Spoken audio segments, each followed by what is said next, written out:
So welcome back to my new After Effects tutorial. So just let's create a new composition. You can see the settings as I have created this comp 2. So I will just open it, and now let's create a new solid layer and just set its color to kind of white, and let's create it. So now let's create a text layer, and I'll type stay safe. And now let's go to the paragraph section and keep it center aligned. So now you can just now open the properties and click on animate and click on enable per character 3D. After clicking there, you can see that the layer is 3D now, and you can just add a rotation animation and just delete Y and Z and just keep the X, and from the more option you can just set the group alignment. From these points, it's like the main animation anchor point.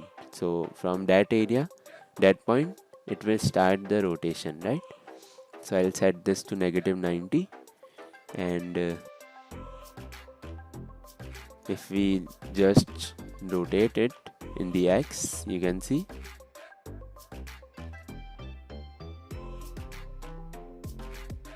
so now just rename this to starting position, and now let's just duplicate this and rename this to position 2. You can just duplicate it by pressing Ctrl D, and now change the rotation -140. So it's like it come towards the forward, and we can just change its shape to ramp up, and now I can just change the offset to see our animation. As you can see, I've selected, but ramp up won't work, so I will switch to the ramp down, and let's create a keyframe of the offset, and now go to the forward frames and just change the offset value to +100. Let's decrease the work area, and yeah, I think it's kinda good. So as we are creating swing animation, so now we can just set some of the easing from this ease high and ease low options. We can set it to 60% and set the ease low to 60% too. I think it will just smooth out our animation. Let's just check it out. So we can now just duplicate our position to position 3, and now we can just change our rotation. Now from the range selector, you can just offset these keyframes. Just take these keyframes there when that S comes forward. The first letter, when it comes forward, just place your first keyframe there. So let's duplicate it and again change the rotation. So according to physics, first the object will come forward, then little backward, then little bit forward, and then backward, right? So we will again change the offset when our text just goes back. Make the reference to the first letter, right?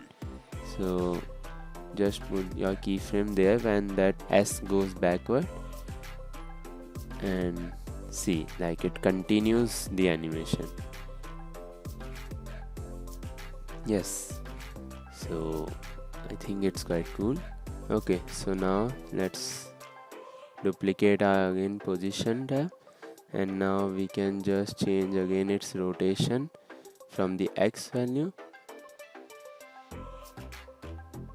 So we can just take our timeline here. Yes, it's coming like the forward, and we can change the rotation and then change the offset.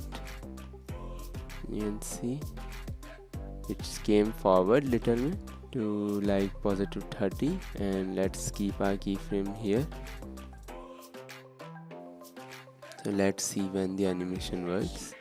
Alright, so now let's again duplicate our position animator, and let's just change its rotation again. When we come here, now text goes backward, so now we need to keep it like in the center, so right? We can just change the X rotation to 20 degree. I guess 20 degree would be fine, and let's just go to our range selector and change the offset from there when the S stays at the back, right? First S letter goes back so that it can continue its come to the normal 0 rotation, right? Front rotation. Right, I think the animation is working quite good.